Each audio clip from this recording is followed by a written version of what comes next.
नमस्कार, स्वागत है आपका अपने YouTube चैनल GTT EDU पर। तो आज हम फिर से आपके लिए लेके आए हैं BA फर्स्ट ईयर। आज BA फर्स्ट ईयर की बात करेंगे, BA बीएड फर्स्ट ईयर। तो BA बीएड फर्स्ट ईयर की क्लास के अंदर आज हम चर्चा करने वाले हैं भौतिक भूगोल।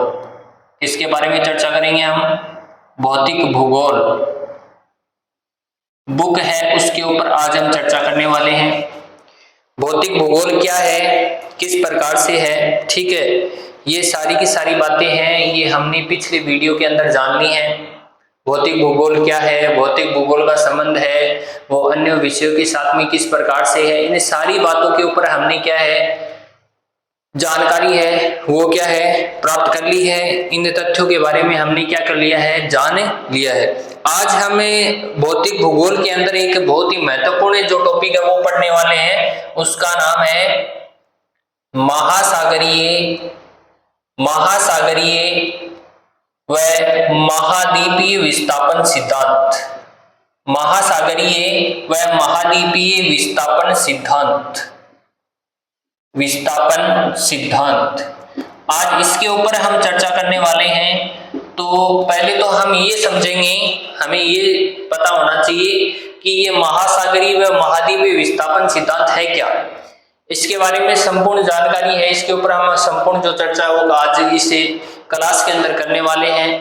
तो रेगुलर आपकी BA first year, BA second year, BA third year की जो क्लासें हैं, भूगोल की जो ज्योग्राफी की जो क्लासें हैं, वो निरंतर इस चैनल के ऊपर क्या है आती हैं। तो आप चैनल के ऊपर ज़्यादा से ज़्यादा जुड़ें। चैनल को अगर सब्सक्राइब नहीं किया तो चैनल को सब्सक्राइब करें, बेल आइकन को प्रेस करें, ताकि आगे आने वाला जो महत्वपूर्ण वीडियो है वो आप तक पहुंच सके।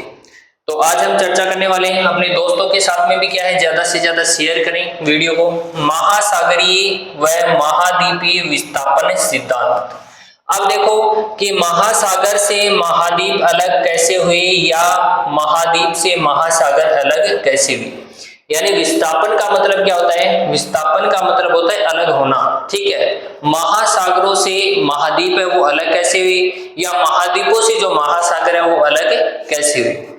तो इस सिद्धांत के बारे में हम जानेंगे। इस सिद्धांत के बारे में क्या है आज हम जानने वाले हैं। तो महाद्वीपीय व महासागरीय जो विस्थापन सिद्धांत है ये किसके द्वारा दिया जाता है, तो एक विद्वान है, उस विद्वान का नाम है अल्फ्रेड वेगनर। अल्फ्रेड वेगनर के द्वारा महासागरीय व महाद्वीपीय विस्थापन सिद्धांत है वो प्रस्तुत किया जाता है। अल्फ्रेड वेगनर की हम बात करते हैं तो अल्फ्रेड वेगनर एक जर्मन भूगोलवेता था। अल्फ्रेड वेगनर क्या था, जर्मन भूगोलवेता था। इसके बाद ये जो महासागरीय व महाद्वीपीय जो विस्थापन सिद्धांत है ये कब दिया जाता है, तो अल्फ्रेड वेगनर के द्वारा 1912 में प्रस्तुत किया जाता है। 1912 में प्रस्तुत किया जाता है। 1912 में क्या किया जाता है, प्रस्तुत किया जाता है। फिर से देखो, महासागरीय व महाद्वीपीय विस्थापन सिद्धांत, यानी महासागरों से महाद्वीप अलग कैसे हुई या महाद्वीप से महासागर अलग कैसे हुई, ये बात किसने बताई, ये बात बताई अल्फ्रेड वेगनर ने, जो कि एक जर्मन भूगोलवेता था। 1912 में क्या करता है, ये महासागरीय व महाद्वीपीय विस्थापन सिद्धांत क्या करता है, प्रस्तुत करता है। इसके बाद आगे चर्चा करते हैं। लेकिन 1912 के बाद में क्या हुआ, अब आपको पता है कि कोई भी अगर वीडियो की बात कर लें हम, कोई भी जो वस्तु है या कोई अन्य कोई जो कार्य है, अगर कोई भी जो वस्तु है वो अगर फेमस होती है तो क्या है वो फेमस कब होती है, जब लोगों के सामने आती, ठीक है, जब लोग उन्हें देखते हैं। जब ये वीडियो की बात कर लेते हैं हम, अगर वीडियो है आपके मिलियन फॉलोअर्स हैं, ठीक है, तो वीडियो को जब लोग देखेंगे तभी क्या है वीडियो फेमस होगा, ठीक है, अन्यथा फेमस नहीं होगा। तो सिद्धांत को अगर व्यक्तियों द्वारा पढ़ा ही नहीं जाएगा तब तक उसे मान्यता प्राप्त नहीं हो सकती। तो हम बात करेंगे कि 1912 के आसपास क्या था, प्रथम विश्व युद्ध चल रहा था। क्या चल रहा था? प्रथम विश्व युद्ध। प्रथम विश्व युद्ध चल रहा था। तो प्रथम विश्व युद्ध चलने के कारण 1912 में जब प्रस्तुत किया गया, क्या प्रस्तुत किया गया? महासागरीय व महाद्वीपीय विस्थापन सिद्धांत है, ये दिया गया अल्फ्रेड वेगनर के द्वारा। तब प्रथम विश्व युद्ध चल रहा था, लोगों का ध्यान है वो प्रथम विश्व युद्ध की ओर था। इस सिद्धांत की ओर क्या है, लोगों का ध्यान नहीं गया, लोग इस सिद्धांत को क्या है, नहीं पढ़ पाए थे। तो प्रथम विश्व युद्ध की ओर क्या है, लोगों का ध्यान था। ठीक है, अब इसको मान्यता कब प्राप्त होती है? तो 1915 से 1920 के मध्य क्या होती है, इस सिद्धांत को क्या प्राप्त हो जाती है, मान्यता प्राप्त हो जाती है। क्या प्राप्त हो जाती है? मान्यता प्राप्त हो जाती है। क्यों प्राप्त हो जाती है मान्यता? क्योंकि ये जो प्रथम विश्व युद्ध है ये समाप्त हो चुका था, अब लोगों के पास कोई काम नहीं था। ठीक है, तो फिर क्या है, उन्होंने सोचा कि ये सिद्धांत, इसी सिद्धांत को पढ़ा जाए। तो लोगों ने इस सिद्धांत को पढ़ा और पढ़ने के बाद में क्या हुआ, 1915 से लेकर 1920 के बीच में क्या है, इस सिद्धांत को क्या हो चुकी थी, मान्यता प्राप्त हो चुकी थी। एक बार आप इसका स्क्रीनशॉट ले लीजिए, उसके बाद में दोबारा से हम चर्चा करेंगे इसके ऊपर।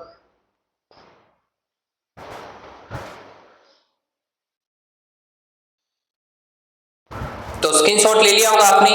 अब देखो महासागरीय, इसको शुरू से लेकर अंत तक देखना है। ठीक है, क्योंकि बहुत ही महत्वपूर्ण टॉपिक है, अनेक प्रतियोगी परीक्षाएं हैं उनके अंदर भी पूछे जाने वाला टॉपिक है। तो आप क्लास में शुरू से लेकर अंत तक जुड़े रहें। ठीक है, क्योंकि हम सारी बातें वो कॉन्सेप्ट के साथ में सीखने वाले हैं। महाद्वीपों से महासागर अलग कैसे हुई, ये सिद्धांत ये किसने दिया था, कब दिया था, किस प्रकार इसको मान्यता प्राप्त हुई, ये सारी बातें आज हम जानने वाले हैं। और भी आगे बहुत कुछ जो महत्वपूर्ण तथ्य हैं वो हम इसके अंदर जानने वाले हैं। तो क्लास में शुरू से लेकर अंत तक जुड़े रहें ताकि आपका कॉन्सेप्ट है वो क्लियर हो सके। ठीक है, और अपने दोस्तों के साथ में ज्यादा से ज्यादा इस वीडियो को शेयर करें, लाइक करें और अंत में ये बताएं कि आपको वीडियो कैसा लगा।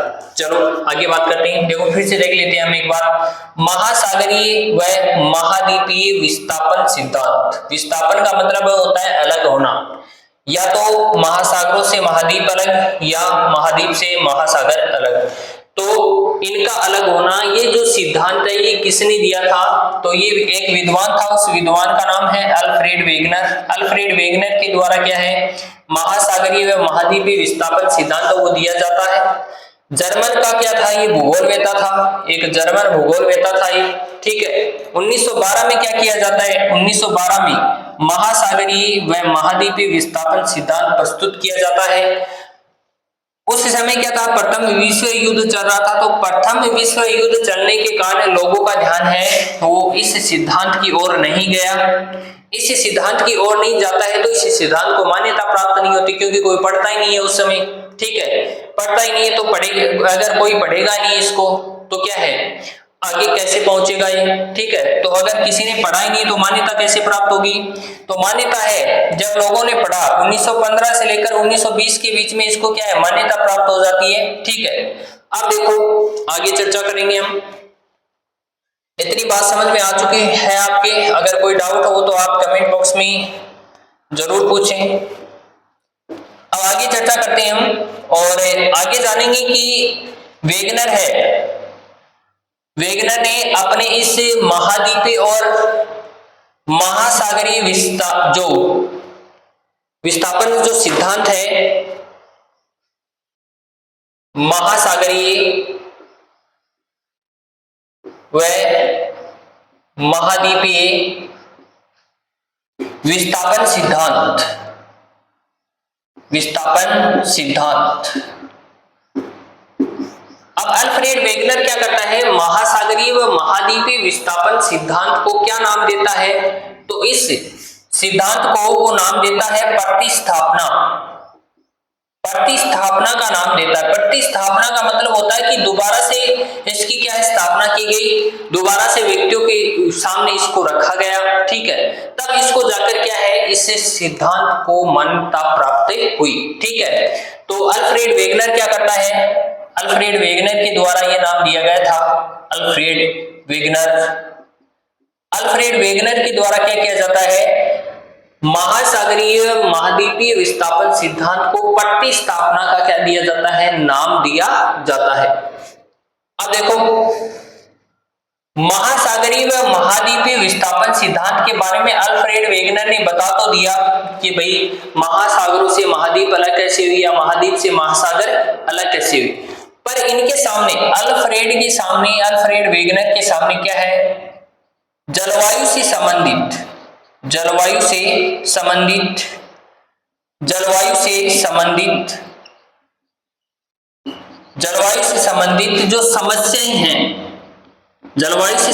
जो समस्याएं हैं वो सामने आ गई। क्योंकि आपको भी पता है किसी क्षेत्र विशेष के ऊपर आप देखोगे तो उस क्षेत्र विशेष के ऊपर क्या है, जलवायु है वो समान रूप से आपको नहीं मिलती है। अगर हम राजस्थान की बात कर लेते हैं, हम भारत की बात कर लेते हैं, जैसे हम भारत की बात करेंगे इस प्रकार से भारत की हम बात करते हैं तो उत्तर से लेकर दक्षिण दिशा और पश्चिम से लेकर पूर्व दिशा, किसी भी स्थान विशेष के ऊपर क्या है, आपको समान रूप से जलवायु है वो देखने को नहीं मिलती है। क्यों नहीं मिलती, क्योंकि जैसे कि हम ऊपर की बात करेंगे जम्मू एंड कश्मीर लद्दाख वाला क्षेत्र है, नीचे की हम बात करेंगे केरल वाला क्षेत्र है, इधर की हम बात करेंगे गुजरात वाला है, और पूर्व की बात करेंगे तो हम अरुणाचल प्रदेश वाला जो भाग है, और बीच की हम बात करेंगे तो मध्य प्रदेश, छत्तीसगढ़, झारखंड वाला जो क्षेत्र है, इसके अंदर आपको किसी भी क्षेत्र विशेष के अंदर क्या नहीं मिलती है, जलवायु समान रूप से नहीं मिलेगी। जलवायु का क्या है, असमान रूप से वितरण मिलता है। हम बात करते हैं जैसे कि अल्फ्रेड वेगनर के सामने कोई ए स्थान था, अल्फ्रेड वेगनर के सामने कोई बी स्थान था। अल्फ्रेड वेगनर ने दो स्थानों के ऊपर जाना कि ए स्थान पर तो क्या है, अलग प्रकार की जलवायु पाई जा रही है, और बी स्थान पर क्या पाई जा रही है, अलग प्रकार की जलवायु पाई जा रही है। तो दोनों स्थानों के ऊपर क्या है, जलवायु समान नहीं थी। जलवायु क्या नहीं थी, समान नहीं थी। जलवायु का जो प्रकार था वो क्या था, अलग अलग प्रकार से यहाँ इन स्थानों के ऊपर क्या है, जलवायु पाई गई थी। तो जलवायु से संबंधित जो समस्या है वो किसके सामने आती है, तो वो आती है अल्फ्रेड वेगनर के सामने। अब उन समस्याओं के ऊपर हम चर्चा करेंगे, पहले आप इसका स्क्रीनशॉट ले लीजिए।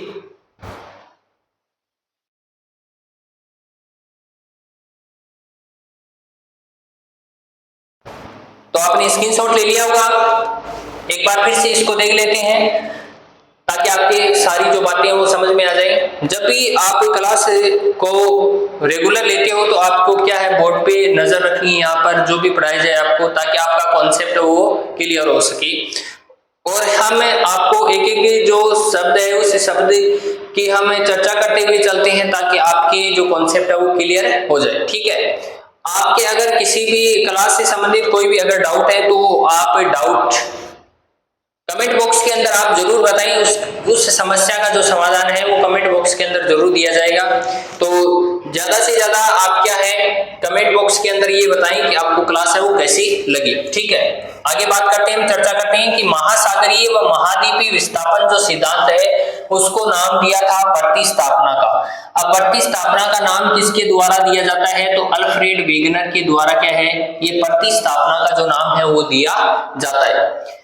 अल्फ्रेड वेगनर ने क्या है, महासागरीय व महाद्वीपीय विस्थापन सिद्धांत तो दे दिया कि महाद्वीपों से महासागर अलग कैसे हुए, महाद्वीपों से महासागर अलग कैसे हुए, महासागरों से महाद्वीप है वो अलग कैसे हुए, ये बात तो बता दी। पर उनके सामने क्या है, जलवायु से संबंधित जो समस्या है वो सामने आ गई। उनकी जलवायु से संबंधित क्या है जो समस्या है वो सामने आ गई कि उन्होंने दो स्थानों को क्या है देखा, उन दो स्थानों के ऊपर देखा तो उनको ए स्थान पर भी अलग जलवायु मिली, बी स्थान पर भी क्या है अलग जलवायु मिलती है। तो इस प्रकार से किसी भी स्थान विशेष के ऊपर उसको क्या है, समान प्रकार की जलवायु नहीं मिलती। कहने का मतलब ये है कि जलवायु का समान रूप से वितरण नहीं पाया जाता है, किसी भी क्षेत्र विशेष में जलवायु समान रूप से नहीं पाई जाती है, अलग अलग प्रकार से क्या पाई जाती है, जलवायु पाई जाती है।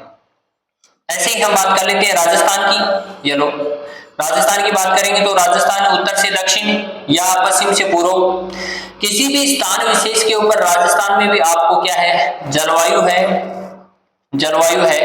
वो क्या है, आपको समान रूप से नहीं मिलती। जलवायु है वो समान रूप से नहीं मिलती। तो हम उन समस्याओं के ऊपर चर्चा करेंगे। दो समस्या थी उनके सामने, किनके सामने? अल्फ्रेड वेगनर के सामने दो समस्या थी। उन समस्याओं के ऊपर हम क्या करेंगे? चर्चा करेंगे।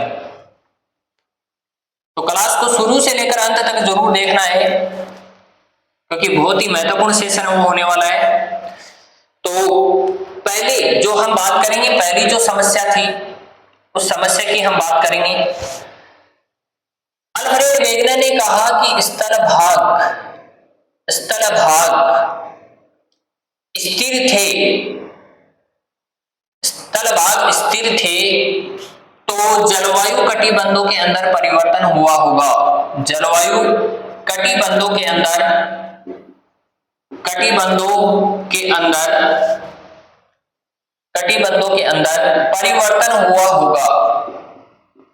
परिवर्तन हुआ होगा।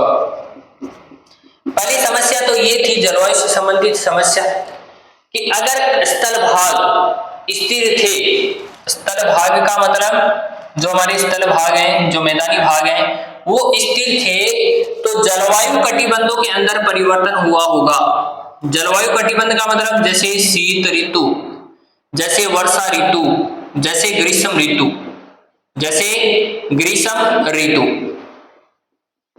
इन सारों के अंदर, इन कटिबंधों के अंदर क्या हुआ होगा? परिवर्तन हुआ होगा। अच्छा, दूसरी समस्या क्या थी? दूसरी समस्या के ऊपर भी चर्चा कर लेते हैं। पहली समस्या थी स्थल भाग स्थिर थे, तो जलवायु कटिबंधों के अंदर परिवर्तन हुआ होगा, जैसे शीत, वर्षा और ग्रीष्म ऋतु। ठीक है। दूसरी समस्या क्या थी कि अगर जलवायु कटिबंध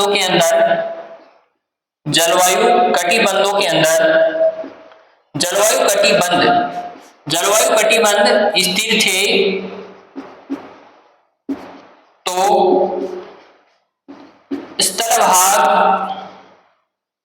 भागों का स्थानांतरण हुआ होगा।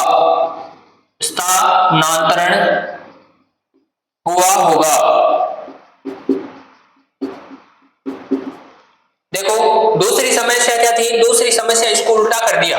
इसको क्या कर दिया? उल्टा कर दिया, विपरीत हो गया ये कि अगर जलवायु कटिबंध स्थिर थे तो स्थल भागों का स्थानांतरण हुआ होगा। ठीक है। पहले में क्या बता रहे हैं कि कोई भी स्थल भाग है अगर स्थिर रहा था तो जलवायु कटिबंधों के अंदर परिवर्तन हुआ होगा। और दूसरी समस्या क्या थी कि जलवायु कटिबंध स्थिर थे तो स्थल भागों में स्थानांतरण हुआ होगा। ये दो क्या थी? समस्या थी। पर अल्फ्रेड वेगनर क्या है? इनके बारे में क्या है? इनके बारे में कोई भी जो तथ्य है, जो महत्वपूर्ण जो तथ्य है वो प्रस्तुत नहीं करता है। ठीक है। यानी इनकी गारंटी नहीं लेता कि ये सही भी हो सकते हैं। ठीक है। ये केवल बताता है कि स्थल भाग है वो स्थिर थे तो जलवायु कटिबंधों के अंदर परिवर्तन हुआ होगा, जैसे शीत ऋतु है, वर्षा ऋतु है, ग्रीष्म ऋतु है। अगर दूसरी जो समस्या थी वो ये समस्या थी कि अगर जलवायु कटिबंध स्थिर थे तो स्थल भागों का क्या है? स्थानांतरण हुआ होगा। ये दो समस्याओं के बारे में क्या है? अल्फ्रेड वेगनर बताता तो है, पर क्या है? गारंटी नहीं लेता कि ये हुआ होगा। ठीक है। ये हुआ होगा ये बताता है, पर ये क्या है? वास्तव में हो रहा है ये क्या है? इसका तथ्य वो प्रस्तुत नहीं करता है। तो एक बार आप इसका स्क्रीनशॉट ले लें।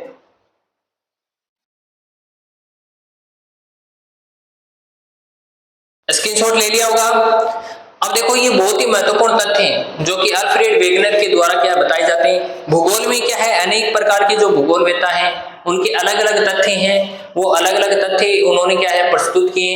किसी भी जो भूगोलवेत्ता है, जो विद्वान है, उसका क्या है? एक मत नहीं है, अलग अलग मत है। तो अलग मतों के अनुसार क्या है? जिससे मत को ज्यादा मान्यता प्राप्त है उसी मत को क्या माना जाता है। तो ये था हमारा आज महासागरीय व महाद्वीपीय विस्थापन सिद्धांत। अगली क्लास में भी इसके बारे में जानेंगे, इस टॉपिक के ऊपर ही चर्चा करने वाले हैं हम। तो क्लास को शुरू से लेकर अंत तक जरूर देखें और वीडियो को क्या है अपने दोस्तों के साथ में, अपने मित्रगणों के साथ में ज्यादा से ज्यादा शेयर करें, लाइक करें। और आपको वीडियो कैसा लगा, क्लास कैसी लगी आपको, ये कमेंट बॉक्स के अंदर जरूर बताएं। धन्यवाद।